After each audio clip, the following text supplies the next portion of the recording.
Hey guys, and welcome to my second vlog. I am GamerZakh. If you haven't already seen me, which I would find a little weird, but this is what I look like. And today is a very special occasion. Actually, yesterday was, because yesterday was my first YouTube birthday. Now, if I would explain, I actually started my channel on September 9th, I think, 2011. And that's when I did my From Dust playthrough. But I do not consider that the start of me being a YouTuber, because just because you have videos on YouTube does not make you a YouTuber. I consider my birthday to be March 5th of 2012, because that is when I started my Caesar 3 playthrough, and that's when I started uploading videos regularly. And I'll probably show some kind of analytics over here to show why I consider that my birthday. And to celebrate, my girlfriend made me a chocolate cake. Now I'm just gonna have a slice of this right while I'm talking to you guys. It's so good. The recipe's from Food Wishes, Chef John. If you want to make, actually if you want to cook anything, you should check out Food Wishes. Chef John is amazing. You want to impress people, your family, your girlfriend, your boyfriend, whatever, just learn from Chef John. Now, today, I'm going to be telling you what I've learned from being a YouTuber. And especially if you guys want to be a YouTuber, I'm going to try cover what I've learned and also some misconceptions that I have found to just not be that true, but lots of people will tell you it is.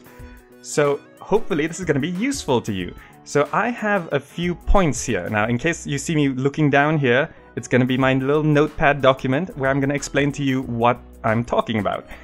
So, it's been 1 year. I have just under 3,000 subscribers and 550,000 views, something like that. It crossed 500,000 a few weeks back. So how did I get here? Now, first of all, you have to understand the YouTube world you're entering. It is not the days of early YouTube where you can just come up, be the first to do something and be successful. A lot of big YouTubers today became successful because they were just the only ones doing it, right? You can see when the StarCraft 2 beta came along, there were only a few people doing it, and Husky, StarCraft, HD, and all of them, they just shot up, right? And Total Biscuit has said himself that the reason why he got famous on YouTube was because he started doing World of Warcraft stuff that no one else was doing, and he got a lot of attention for that. So you can see like these big YouTubers often have unconventional names, or even like not standard names like Blue Zephos. It doesn't really, it's not like a branded name. Like they changed it to the Yogscast, but their channel name is Blue Zephos because they started so long ago. All this branding stuff was just not around. So the world you're entering on YouTube is competitive. Now I'll just go very quickly over the typical stuff people will tell you. So for example, picking a channel name that's easy to remember, easy to say, it's good to have that. It's not required, but it makes it a little bit easier for people to recognize you. Branding your channel is actually quite important. You know, having logos, backgrounds, stuff like that. An intro, outro video. By the way, I recommend intro videos to be no longer than 3 seconds because people get tired of watching that again and again. Be organized. Your playlist needs to be set up and displayed on your channel, and put detailed descriptions. It really helps people. I know a lot of people don't read descriptions because so many times I say links are in the description and then they ask where the links are. But being detailed and organized like that really does help, especially when someone visits your channel, they can see all the stuff you do. And finally, good equipment. Now you don't need top of the line equipment, but I would say having good audio and good vocals is more important than good video. Because the audio, if the audio is good and the video is a little subpar, it still seems like a high quality video. Now 1080p is always preferred, and having a nice studio mic is good, but not everyone uses studio mics, and you don't have to. Just as long as it's clear, as long as it's crisp, and people can understand what you're saying. And of course, you know, your personal style needs to be somewhat developed. Now, if you go back to my first episode of From Dust, it sounds terrible. Okay, so you don't have to be perfect from the get-go. It's a learning process. So next point, when you want to start being a YouTuber, the first thing you should do is study the competition. Now, by competition, I don't mean that you're going to compete directly with them. That would be a bad idea because big YouTubers will win, all right? So what I did was I looked at my favorite YouTube channels, especially in terms of gaming, like Total Biscuit, the GamerZakh, Day9. Those are like the big names I really, really like. Of course, I like others like Sai StarCraft, Husky StarCraft, all of them. I have like 80 subscriptions on my account. But you look at them and try to understand what makes it good and what makes it bad. Like, some of their episodes are better than others, and it's very important to pay attention to this. You need to do your homework. Like, when you look at Total Biscuit, why is he so good? You know, why is Day9 so good? And why are the GamerZakh so incredibly popular? Now, you don't have to do exactly what they do. Besides, if you did that, you'll probably, you know, do badly, because if you do what they do, people will just subscribe to them and not you. Why would they subscribe to you? But it allows you to put some reference points to where you want to be. So for example, I would, let's say, take Total Biscuit on one side and put Day9 on the other. Now, if there was a YouTuber who was exactly between these two, what kind of content would this person make? And then you try be that person. That way you can have the quality and the style and the mixing of these two great YouTubers, but you manage to be original by being in a place where they aren't. You do not want to get close to them, really. You don't want to compete. You know, if I started doing StarCraft 2 videos, why would anyone watch me? It's so saturated out there, so it's good to find your place. Now, creating content that will last forever. Now, Total Biscuit said a word in one of his vlogs earlier, and he mentioned the word evergreen relating to one of his videos. And by that, I like to use the term evergreen content, whereas if someone watches it now, it's relevant. If someone watches it 5 years from now, it's still relevant. So the longevity of the video is quite long. So this is quite good. Like, for example, when you're first starting out, no one's gonna watch your videos, right? If you make a video that's only relevant for a week, when you're just starting, you might have 1 or 2 subscribers that'll watch it, and no one will watch it ever again, because it's just not relevant. Why would they? So I started with my From Dust and Caesar 3 playthrough.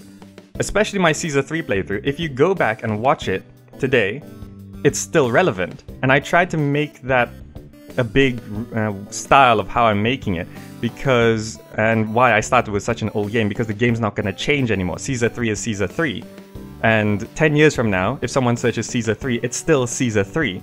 Whereas if you were to do Skyrim on release, and you did a complete playthrough of Skyrim when it just came out, a few years later there's gonna be really more amazing mods and stuff that completely change the game, and it might be a different game. So 10 years from now, when someone searches Skyrim, they might not want to watch your videos because they're a lot lower quality. So that's why I started on these really old games. I kind of got known for doing them, but I started on these really old games and tried to do really high quality content on this stuff.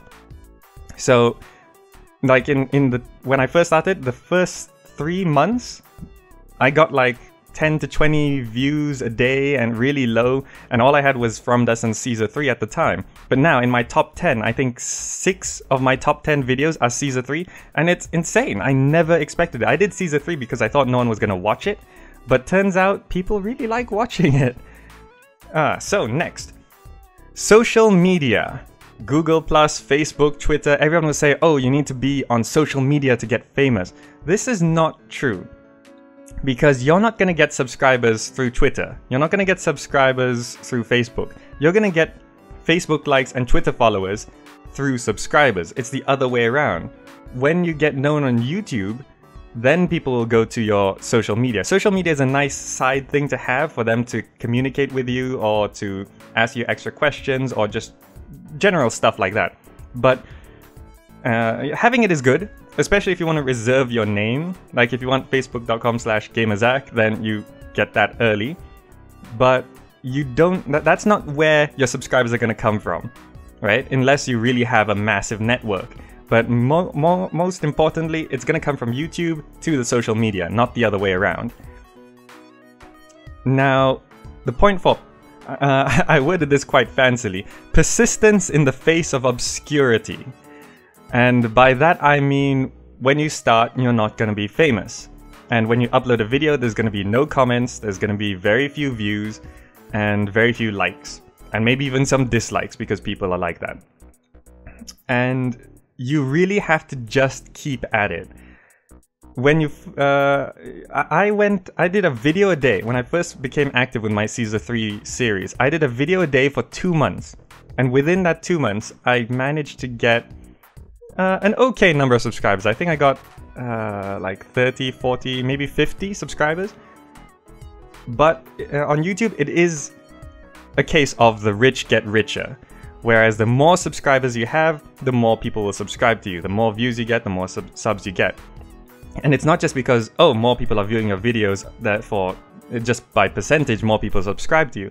It is a psychological thing. When you go to a channel and you see they only have 100 subs, you don't really feel like subscribing to them. And I know, personally, I went through this because you go to my channel sometimes, like a year ago, and you see they got 10 subscribers. Now, some really nice people will subscribe to small channels, but a lot won't. And I noticed this because as soon as I crossed 1,000 subscribers, my sub rate went up. And as soon as I crossed 2,000 subscribers, it went up even faster. And I'm not just saying like it keeps going up steadily, it actually increases in speed, right? That's why you can see from 2,000 to 3,000 subs, it's been really fast. So that is a psychological thing, and I have a feeling after I cross 5,000 subs and 10,000 subs, it's gonna get even faster, right? So you really just have to keep at it, keep working at it, and that brings me to my next point, constant self-evaluation and improvement, right? So this is something that a lot of YouTubers I notice do not do, especially on gaming channels. I've seen these channels where they have 1,000 or 2,000 videos and they only have like 100 subscribers. And I wonder, how can you get so many videos out there without anyone subscribing? Now, this is definitely persistence in the face of obscurity, but what's going on? Right? I see some YouTubers have like 2 videos and they get massive subs, and others with lots of videos and no subs. And it is about the quality of the content, right? When you first start, it's probably gonna suck, right? Your vocal quality is gonna suck, you're not used to the software, you're not used to the equipment, you're not used to the game, you're not used to the style of talking to a camera or talking to yourself while you play a game. But as you go along, you need to reflect on your old stuff and try to make it better than that. When you start a new series, you look at your last series and say, that was okay, but how do I make it better? How do I speak better? Now I can tell you, when I started my From Dust playthrough, there were so many ums and ahs when I was saying, I was like, and this, and I actually spent a good like length of time in the editing software cutting out manually all the ums and ahs. So if you hear a pause for a while in the From Dust playthrough, you will actually hear these pauses, and that's usually where I cut out an because I was so uncomfortable speaking to myself and my presentation skills were not that good. But as I went on, I kept trying to improve my style, and the best reference is to watch my Season 3 playthrough because that spanned 1 year up until now. You can watch my first episode of From Dust, then first episode of Season 3, and then just watch every other episode of Season 3, and you can hear how I start to improve and start to get better as I go along. And this is one of the most important things. And a good guide to tell if you're getting better is look at your stuff from 6 months ago, and you should hate it. You should just, how is it so bad? And it's okay that it's bad, you can leave it there. You can go to Total Biscuit's channel, right? And go look at the first video that's still on his channel, at the first video. It's not that good. I mean, he inherently has the voice, but it's not the best content. And he said himself that, you know, if you look at his really old videos, you should hate it and he should be better now. I don't think he said it exactly like that, but it's a good reference point to look back and hate it and say, oh, now is much better. And honestly, I hope the content I'm making now, I will hate it a year from now because I'll be that much better. Now, one more point, finding your niche. Now in design, we call this a USP, or the unique selling point.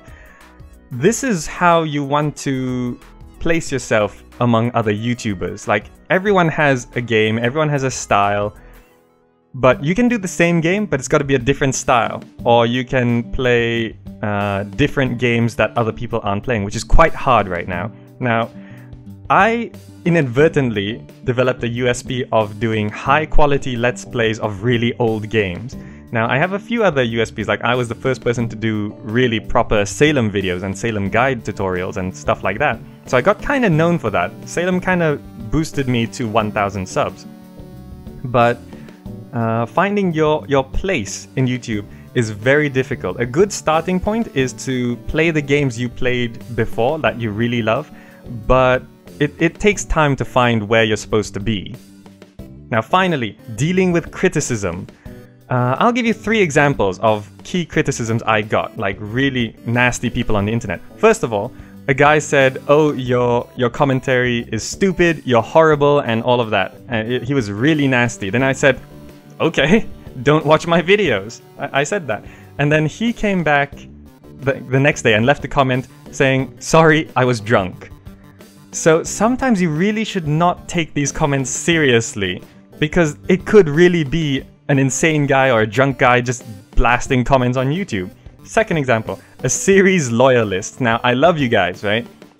But sometimes you guys can get a little bit rabid over what content I release. Now, these are the guys where they come to my channel, and it's a variety channel, right? I do a lot of different games from different genres. But these, I like to call them series loyalists. When you upload a video which is not of their game, they get really upset and they start, you know, typing in all caps, oh, where is this game? I've been waiting, it seems so long. And I release content as fast as I can, okay guys? But these guys do get a little over-enthusiastic, but don't let them upset you, because if people are really wanting to see your content, that's a good thing. So thank you guys for really enjoying my content. And third, basic trolls, right? Everyone knows about trolls, don't feed them. The easiest one to point out are the ones going to my Morrowind videos and saying Skyrim, Morrowind copied Skyrim's theme. I mean, these are obvious trolls, okay? And everyone knows what they're like. Just ignore them, or you can reply to them. Like one guy left a comment, Skyrim is better than Oblivion, which is better than Morrowind, right? So of course that's going to try and upset a lot of people. I say, good that you have an opinion. And then people like that, but then people started saying, oh no, you're stupid, you're stupid, you're stupid. Then you can see he came back and commented, that's what I was waiting for. Basic troll, okay? And that's the end of my video on how to get a little bit famous on YouTube. I'll be releasing this at key moments throughout my YouTube career. The next one is probably going to be at 5,000 subs and another at 10,000 subs. And it's just going to be a chronicle of how I got to where I am, and also to help you guys in case you want to get started on YouTube. So I'm going to continue eating my cake, which my girlfriend made me. So, it's so good. Check out Chef John, okay? Food wishes. That's the end of this video. I'll see you in the next video.